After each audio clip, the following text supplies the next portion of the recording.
For the Rebel.media, I'm Ezra Levant. It's been a manic day. I flew in early this morning, fought crazy London rush hour traffic, got into the center of the city, came to the Old Bailey, and I couldn't believe my eyes.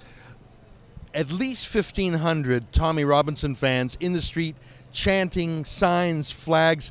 It was very exciting. A very strong police presence, too. A police helicopter overhead, lots of police vehicles, and tons of street cops. There was also a small cadre of professional left-wing protesters. I think there was 16. I'll have to look at the photos again. But it was a very positive feeling when the bad guys are outnumbered 100-1. There's no chance of anything going sideways, and it was a completely peaceful event. I'm glad that I had reached out to the court security in advance to find out how to get into the courtroom because they were extremely strict. In fact, if people weren't on either the media list or Tommy's own party list, I don't think any members of the public were let in, which I know is disappointing to some people. I met one lady who told me she flew in all the way from Hong Kong. Can you believe it? I met another lady who drove in several hundred miles from here in the UK. At other Tommy trials, I've had people introduce themselves to me from Canada, the United States, other places in Europe. So I think that was disappointing. I can understand that it's a very high security court. It's where terrorism and violent offenses happen, but it puzzles me that not a single person was allowed in other than those on the list. But I'm glad I was on the list. The first thing I did in the courtroom was I asked the clerk if I could live tweet the court. Now, I was told I couldn't, but I said to the clerk, please ask the judge, because it's very important we have maximum transparency because of the widespread interest in the case.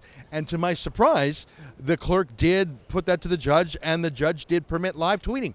So I was ready to go. I found a plug. I was sat down with my laptop. But the whole thing was over in less than 20 minutes. Although Tommy was ready to have the substantive hearing for contempt of court, he never got to it. He was there with his 3 lawyers, and the Attorney General had a lawyer there, but the whole matter was put over to October 23rd, another month. And, I'm not complaining. It was a long flight here, and I'm going home 7 hours each way for 20 minutes in court. It's a little bit crazy. But actually, what happened in court has made less of an impression on me than the amazing support on the street. I don't know if you can even hear it.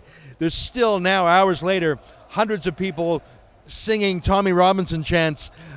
There was a moment after court where Tommy and his lawyers were debriefing in the cafeteria in the court, and I went up there and I just got a bottle of water and let the lawyers have their chance to talk to Tommy privately. So I just went to the window to look down at the crowd, and when I pulled back the blind, the crowd saw me, and maybe they recognized me, or maybe they saw that it was someone with Tommy's entourage, and the chant came up, "Oh, Tommy, Tommy," and I was just up there, and to look down, I felt, 1 degree of separation, the deep love that Tommy has amongst the British people. And when he was done conferring with his lawyers, I said, Tommy, come to the window and just look down. And I had my iPhone camera out, and I just showed Tommy looking down, and they could see him because it was only a couple of stories up. That was a very interesting moment for me. It showed the deep connection that Tommy has. I earlier compared Tommy's reception to that of a rock star, but that's not accurate because rock stars come and go. The affection towards rock stars is usually shallow and ephemeral and fashionable. It's lighthearted. It's of the moment.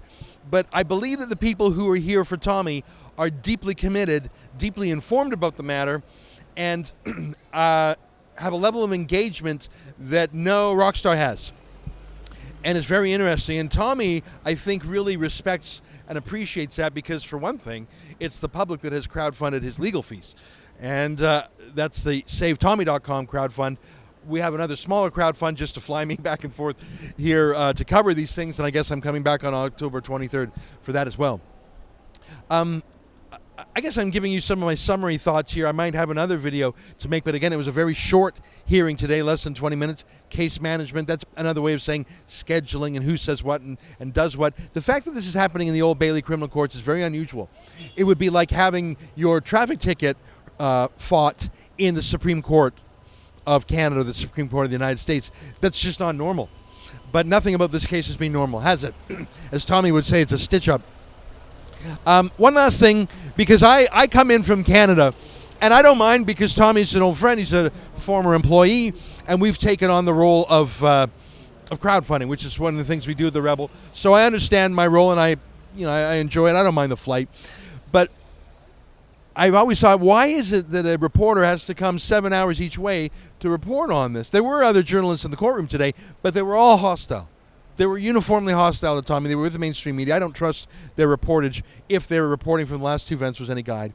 But my point is, where are the other conservative advocacy journalists?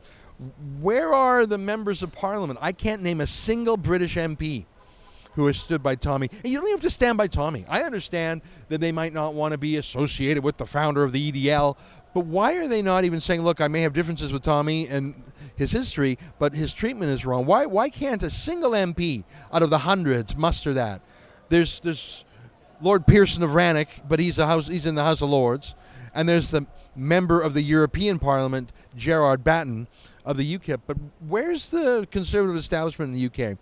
Even Breitbart UK, which I love, it's really one of my favorite media outlets, and we interview folks all the time from there, including Alan Bokhari, who's just outstanding. How come they're not here in court? I'm not picking on them. I'm just wondering why. Why is Breitbart not here? Why is other than Gavin McInnes, who I sort of nudged to come out here, why is no American here? Is this not I think it's huge. I just don't understand it. I could speculate that it's political correctness, that it's fear of being called racist, that maybe they don't understand or know Tommy well enough and they're worried that the slanders against him might be true. I don't know. But I find that actually one of the most concerning things. Don't get me wrong. I'm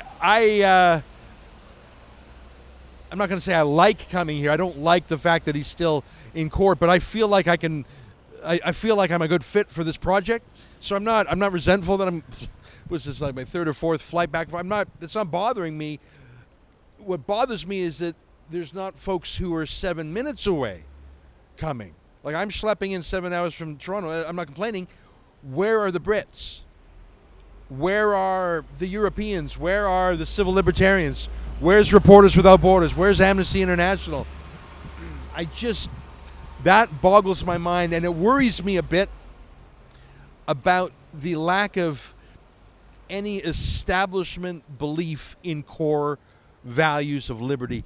And as a Canadian who inherited those values of liberty from the United Kingdom over the centuries, as someone who studied law that was rooted in British law, whose concepts of liberty and limited government are from the Magna Carta, it makes me sad that the mother country is maybe losing some of the freedoms that inspired the Commonwealth. I'll wrap up on that note.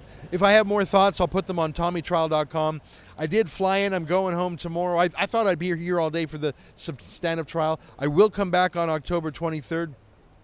Hopefully it'll be done then. But knowing the state and their enmity towards Tommy, let's be honest, this isn't going to be over on October 23rd either. For the Rebel.media, I'm Ezra Levant.